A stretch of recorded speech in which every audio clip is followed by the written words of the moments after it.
Wondering what happened in the podcast. We just left a slight break, not long enough for an advertisement, but for comedic effect. That's right. Oh, and now we're back. So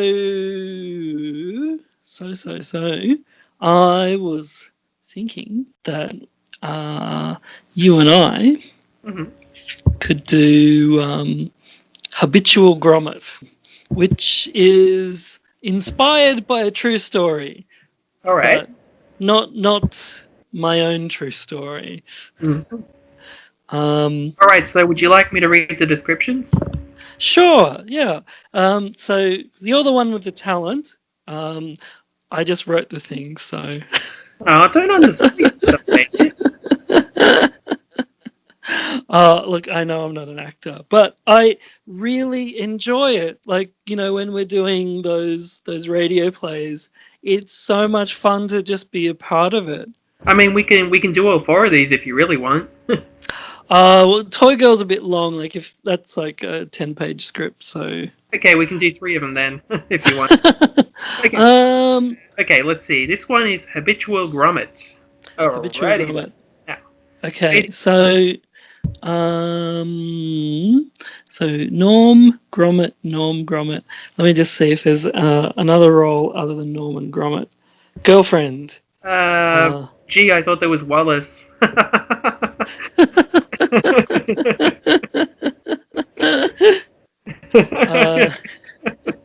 Wallace and Gromit. Oh.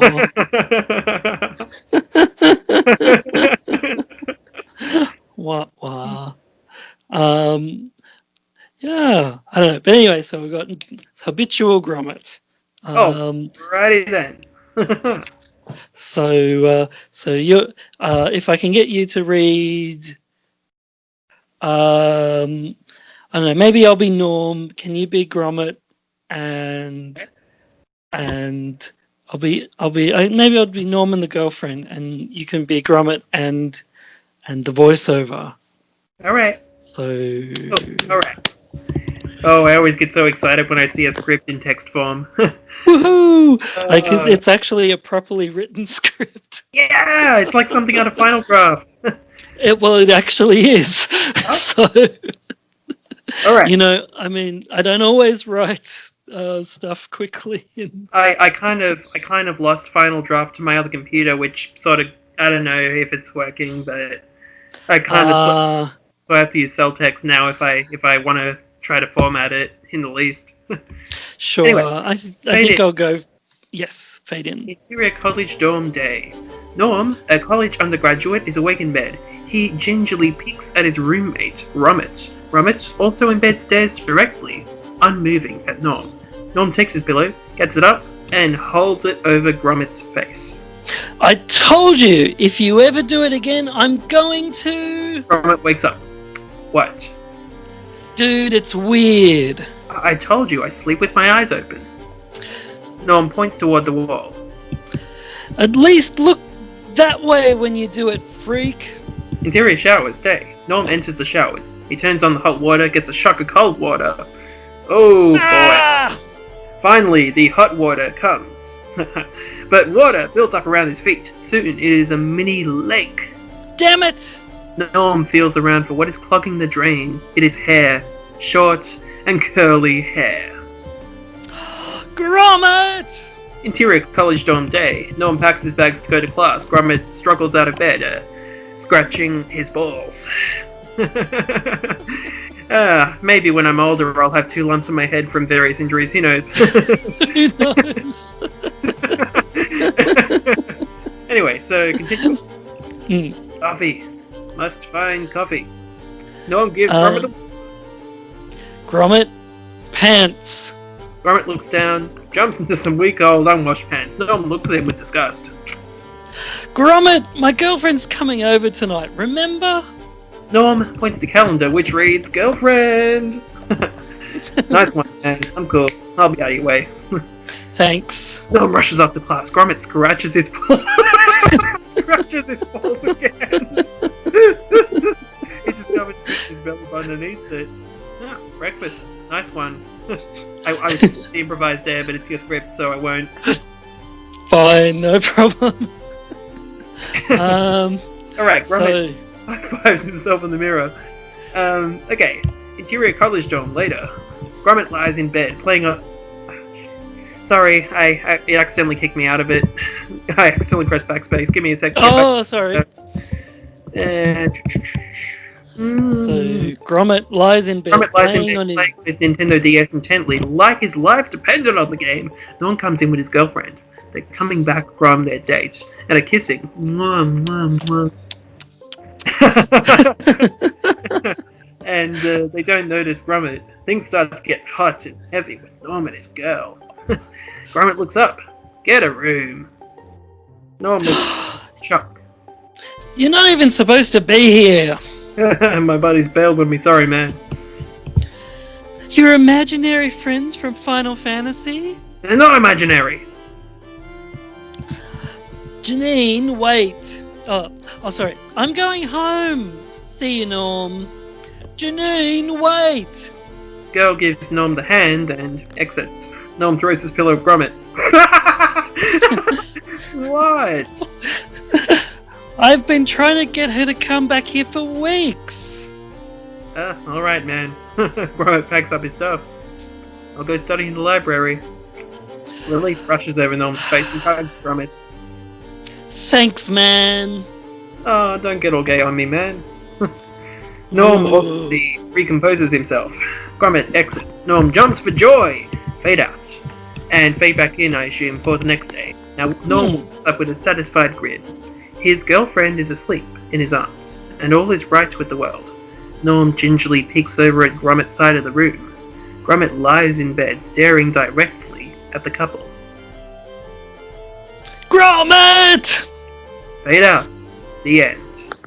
There you go. So, thank you. So, what are the other two we should do? if any. If any, look, I don't know. I mean, the trouble is, like, the other ones aren't really that funny. They're more serious, so I don't know. Feels kind of weird doing a serious one with a Stephen Elliott episode. Well, these ones are okay. Like, I can practice my acting chops, you know? That's true. If anything, I'd do all three of the other ones, even Toy Girl. I know it's a bit long, but still, it's okay. You know. Yeah, all right. Okay, well, I mean, we've got a bit of time, so, well...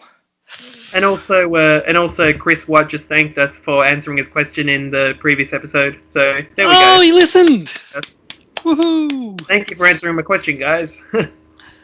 Nice. If I was tagged, obviously, it went to me as well. You know, anyway. It's all good. I like being tagged, always. It's all good. Anyway, so... Let's do the Toy Girl. Right. Why not? All right. It's a bit of a long one. It's okay. It's all right. It's okay. It's all right.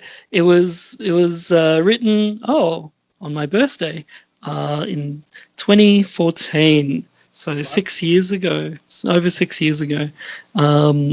So written by someone with hopes and dreams of becoming a big success. So, yeah. So this was supposed to be. Sorry. I just remembered. Sorry, Yeah. just a correction to something earlier in the podcast/video. Yeah. I know you said 10 minutes for my last procrastination episode, but when you play it, it says 9 minutes. Like, I even put in the description 9 minutes, and it just... Sorry, I just thought of that before. It's just... I know... That's true. That's it's true. 10. I just meant 10 minutes as in approximately 10 minutes. Yeah. At 9 minutes, I'm pretty sure it's like my shortest episode in my personal podcast. Hey, that's a good episode. Like, you know, I don't think you were planning it to be 9 minutes, but it just sort of... that's the way it panned out. I only spend as much time as I need, you know. It's very concise, very tight as a drum, you know. Alright, so let's go with the script. Okay, so how many characters?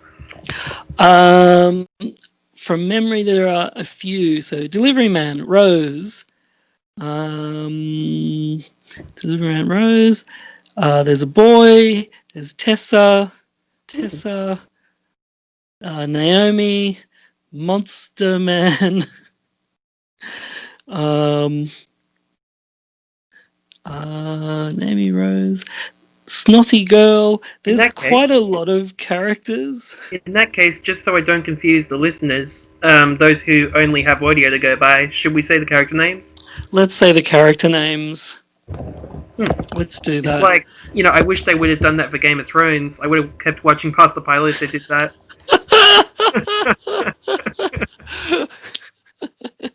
Just like everyone wears a little name tags, like this is who I am. Yes, it's inaccurate. Shop smart, shop S smart. Yes, Army of Darkness reference, random Army of Darkness reference.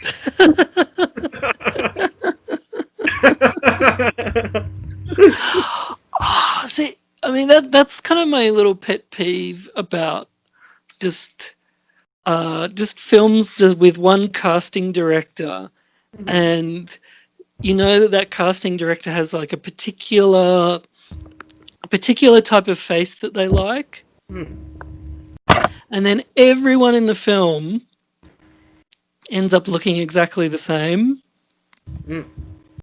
And like I feel like, because this is an all Australian episode, Home and Away, I feel like has that. Like I just feel like all the kids on Home and Away have like the weak chin and the big eyes, and they just they like anyway.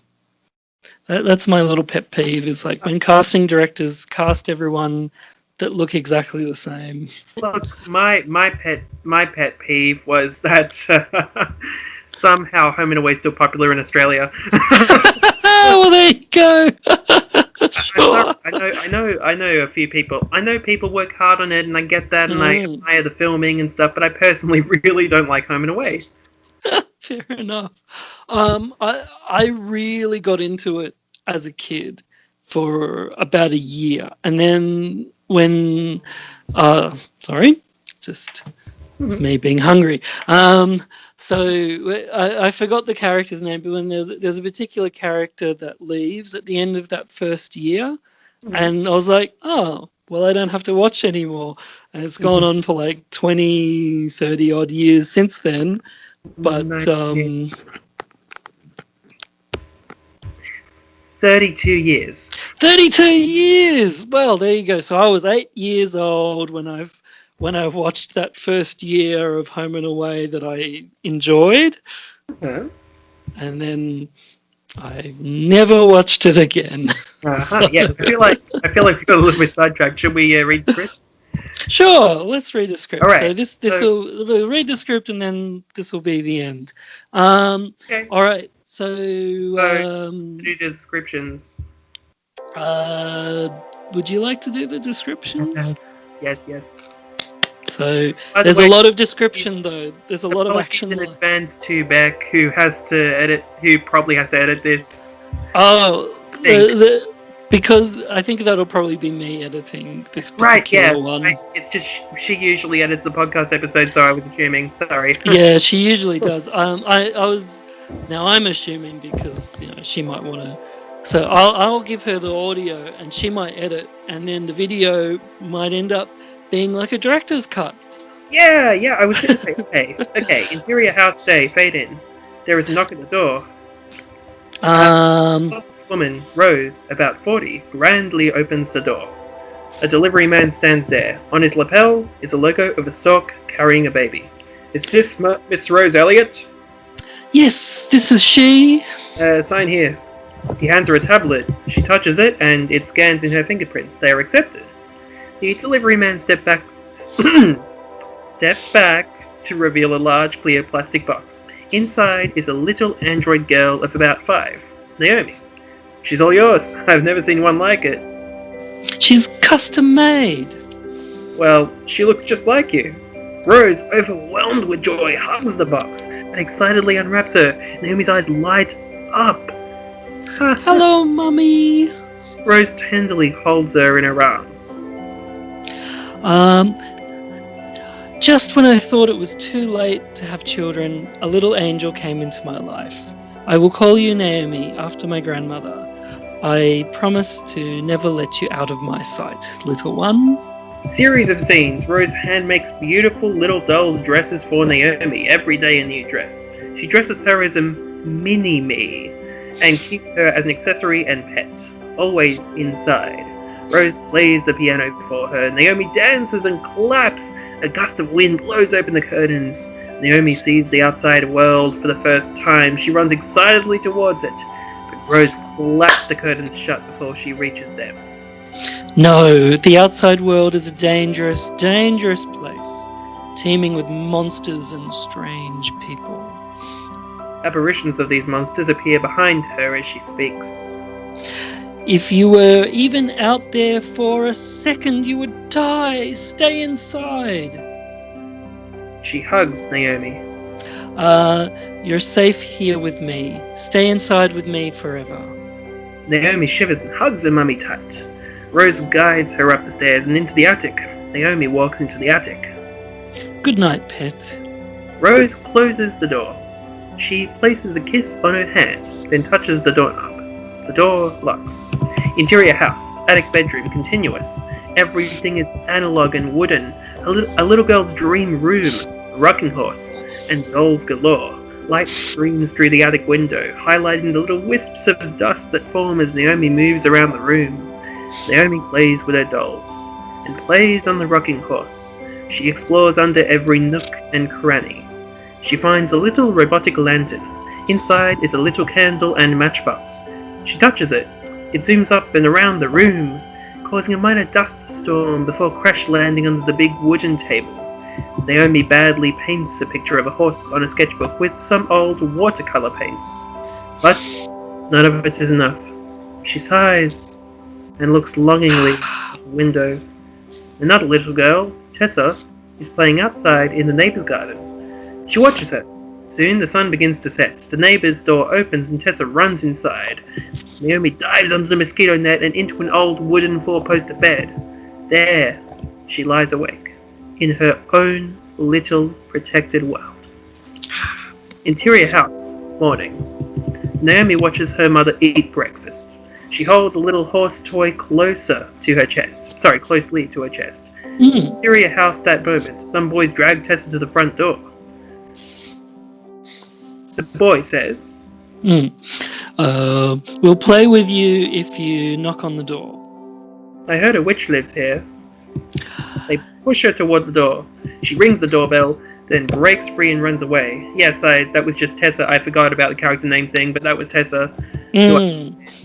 Interior house, continuous. Rose opens the door, finds no one there. Exterior house, continuous. The boys hide behind the white picket fence. They cover their mouths to hide their muffled laughter. Interior house, continuous. The phone rings. Rose hurriedly flits away to answer it, forgetting to close the door. Naomi spots the open door. She gingerly escapes out of the house with her horse doll to protect her. Exterior street, continuous. Naomi takes every step like it was going to be her last. The sun shines brightly in her eyes. The outside world doesn't kill her. It does not kill her. Success! She gleefully smiles. She spots Tessa playing alone with her little dolls. Naomi walks up to her, holding her horse by the leg.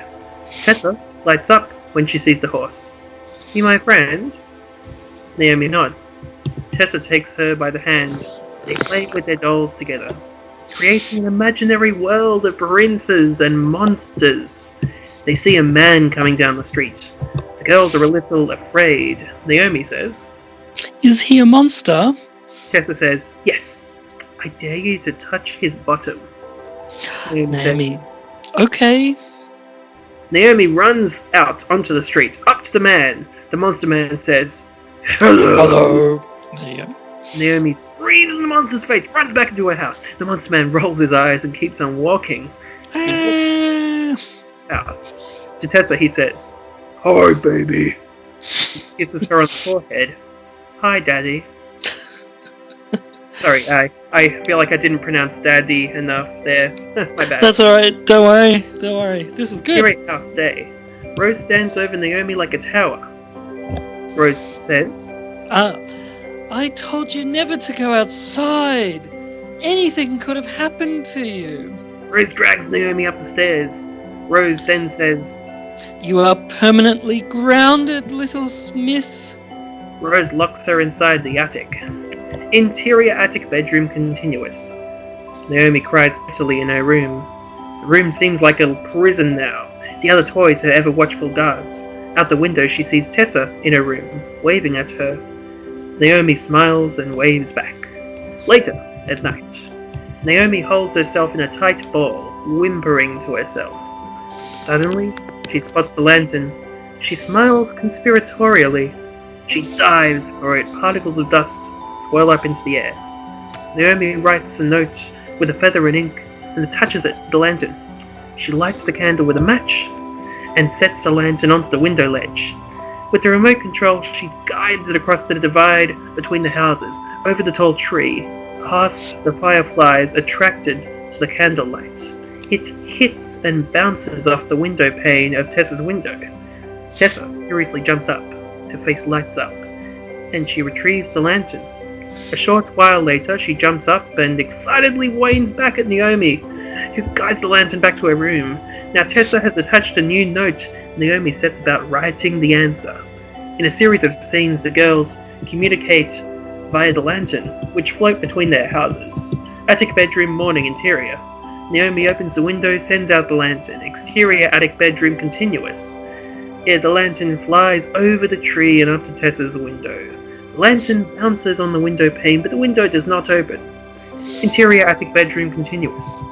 Naomi watches out the window, waiting for the lantern to return. Then, she sees Tessa bounding out of the front door. She's wearing a school uniform. A school uniform. She excitedly jumps into the car, and her dad drives them off. Later at night, Naomi sees other little girls come over to Tessa's house. She watches them have a sleepover. Tessa comes to the window and sees Naomi. They smile at each other. Then Tessa closes the curtains. Naomi rushes downstairs and she says, "Oh, please, please, please, let me go over there." Rose looks into her eyes and cannot refuse. Rose says, "All right, let me call her mother." Naomi cheers for joy! Yay! Interior neighbor's house, bedroom, at night. Now Naomi joins the other girls. They are playing school. One snotty girl lords herself over the others. Now Tessa says, "This is Naomi." The snotty girl says, "We're playing school today, and I am the teacher." "You go to school, Naomi." Naomi says, No, what school? "The little girl's titter. School is where you learn how to be a grown-up. If you don't go to school, you must be a baby," the snotty girl says. "And we don't want to play with any babies."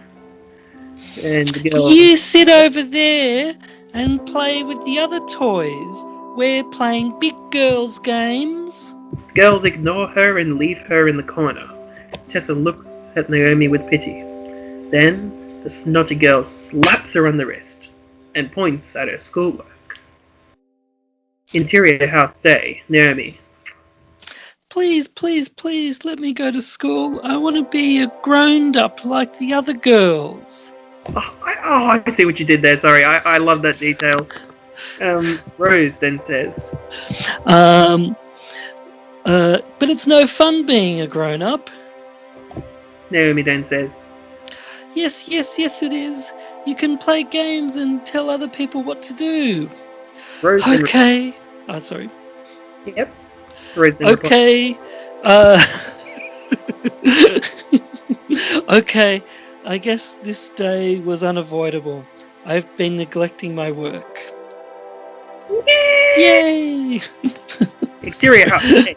Naomi's all dressed up to go to school, happy as a pig in mud. She skips off with Tessa to her dad's car. The car drives up. Dissolve 2. Exterior house later. An adult woman and child walk up to the house and knock on the door. I can't knock on the wall or I'll disturb the neighbors. Super imposed. In this case, in the script, it is labeled super. 30 years later. Interior house, I was just explaining that for the people who might not know what it means in a script. It's just super in the script, but it's supposed to mean superimposed. Alright, so, interior house continuous. Naomi starts same age, is looking after her now sickly mother. Her mother lies in bed surrounded by her toys. Now there is another knock at the door. Naomi opens the door to find adult Tessa. Naomi looks bashfully at her. Adult Tessa kneels down so that they are the same height. Hello, Naomi. Remember me? We played together as children. Who is it? Rose says off screen. Adult Tessa secretively says, I have a gift for you. Tessa reveals the lantern, now worn with age. This is yours. Naomi smiles and coyly takes the object. A plump tear escapes from her eye, which she quickly wipes away. Adult Tessa gives her a motherly smile. There's someone I'd like you to meet. A little girl. Tessa's daughter peers out shyly from behind adult Tessa. Her daughter, she says, This is my daughter, Naomi. I named her after you. Would you like to play together? We now fade to black, and it is the end. Hey. Now, Thank you for I'm not reading sure if I it. did the script justice or not, did I? I think you did a great job. I mean, I haven't really read it in a very long time, but just listening to you read it out just reminded me, like, at this point of my life, I was desperately wanting to write animation. And, like, so when I wrote this, it was written in order to be filmed in 3D.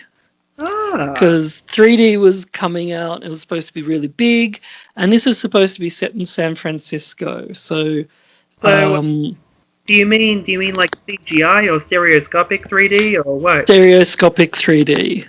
So that's why like there's a lot of these like there's a shot of the lantern moving between the houses. I mentioned the dust.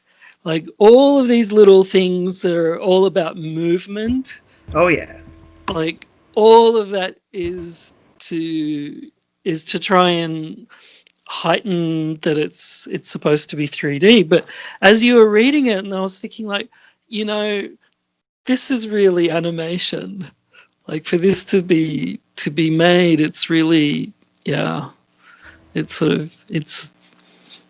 anyway, it lends itself to animation perhaps more than like two red cameras pointing to create the 3D eye. I was looking at red cameras on eBay and they cost thousands of dollars. Ooh.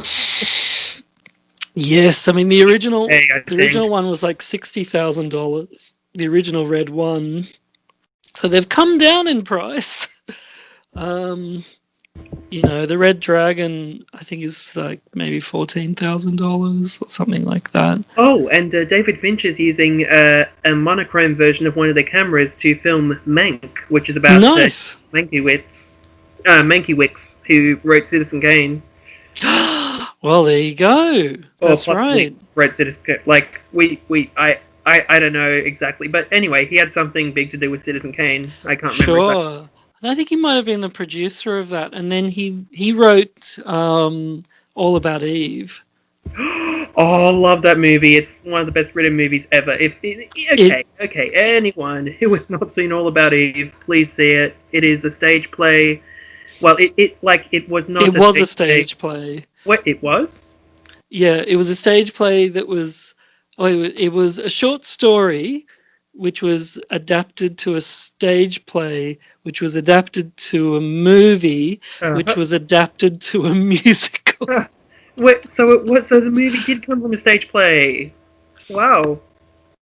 So so each iteration is slightly different, and it's all supposed to be based on a semi-true story, like inspired by a true story. But for anyone listening who doesn't know anything about All About Eve, if you've ever heard the line "Fasten your seatbelts, it's going to be a bumpy night," that line comes from All About Eve.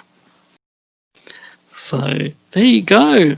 I mean, Stephen Elliott and Betty Davis. Yay!